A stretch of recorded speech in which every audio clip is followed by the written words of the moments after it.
if you're on the phone to somebody and you're listening to their problems, you're like, this is a lot. Can I actually take them on? Can I help them? And if the answer's aye, it will take a lot longer. But they're like, no, I can give you this, I can get you this, I can get you this. Oh, this is your problem, don't worry, we can fix it. So there's a pure sales tactic. And yeah, selling's good for your PT business if anybody's listening. But also understanding it's another human on the other side of the phone. Yeah, it's not a sale. You're no trying to make money off them because this isn't what it's for. And I was like, they don't fucking do it. I know for a fact, like, who... See, the better you get at your job, but it's not selling. I never feel like I'm selling someone. I'm like, I'm fucking good at my job. This is what I do. This person's ass. Sales is comes down to confidence. Like yeah. you said, and I don't care what course you go through, if you've not trained anyone, you can go on the best sales course in the world. There's going to be a lack of confidence on that call when you always sell with them. And I remember that full first year of online coaching I done. I was still learning, and I was getting better at online coaching, even though like you get way better for in person, right? But I used to always feel like, is this money worth it for that person? But I wasn't charging a lot of money. These people go in and charge like triple what I was charging off the back of like. You get a lot of insecurities. Because I imposter syndrome because I wasn't good because you're no good done at first. it long. And like even if you work in person at the start, at the very start, you're gonna be like, I'm not good at this. But when you're actually good, you don't feel like you're selling because you're like, I'm worth every pound you're going to pay me. The only times it's not going to be worth it is if you don't do anything. Mm-hmm. But even if you do something, yeah, it'll be worth it because I'll be able to help you with the something you're doing. I think one thing I said last time on the podcast was nothing's going to fast track your journey as a PT to success any more than exposing yourself to 100 sales calls or 100 clients. Yeah. It's the experience that you get for every single one of them. Because you're like, oh man, I kind of pitched that a fucking weird way. It's like, oh, I didn't really know what to say when they had this. And it's self-reflection on the call. There is something to be said about handling objection and all that sort of stuff. I had a client in last week and he was all up for it and he left and text said, look, I don't think this is for me. And I actually said, is that the one you were telling me about?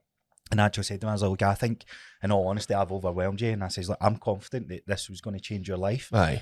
Come round next week for free. Let's try out for the next couple of weeks if you want to do it. And after the first session, he saw the value and he's like, yeah, this is. But the difference is you genuinely believe you can change his life by making him move. So not online coaching or dieting him or getting him to lose 2 stone. That guy had a bit of issues with his movement but also his movement and his back and all that, wasn't it? And you knew that if he comes in just with a bit of mobility and a bit of strength training, he's going.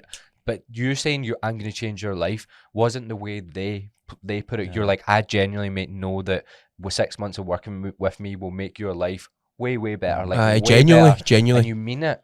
It's not a sales thing. It's not. It's not. Conviction. And I say stuff like that to people, and it's not like this isn't a sales like sentence. It's not a buzzword or a catchphrase. I know if you come to me that I'll be able to help you a lot. I'll be able to make an actual impact on your life. And I said it to, I've got one client, she actually seen me in Lidl in Airdrie. I told you about that, didn't I? And she'd followed me for ages and she didn't come on when it was online, which is fair, but she was like, are you working around here? And I was like, just come in. Because last time she was like, I didn't know about finances. And then she said, again, I just need to check with my husband, so they'll go through all these objections. These are all sales objections, It's a sales objection, right? But I've started coming at it from a way that's like, I would usually leave that. But now what I've started doing, and it's a genuine not pushy thing, because here's the difference. They'll try guilt trip you, like, why the fuck would you listen to what your husband says? I know. Like, I went to that. You're not the man of the house. I was like, does your husband, like, or what was the way I worded it? Because I actually thought about it when I said it to her. I was like, why would your husband not want you to do this? Yeah. So that's the way Jason Phillips stuff, like, he has that. He's like, look, you're going to get challenges where... And by the way, I also prefaced that, like, because it's important. I went, I don't care if you don't come on or anything. That's what I said to somebody the other day. Honestly, I don't care. If you never want to speak, like, if you never want to engage with anything again, that's fine. I was like, but all I would say to you is, doesn't your husband, like, want you to do this as well? And that's all I would ask him. Yeah. And then, because you can go and have that conversation with your husband, but you know that's not an actual thing that she's going to do. It's more an individual thing that she doesn't believe she can do it herself.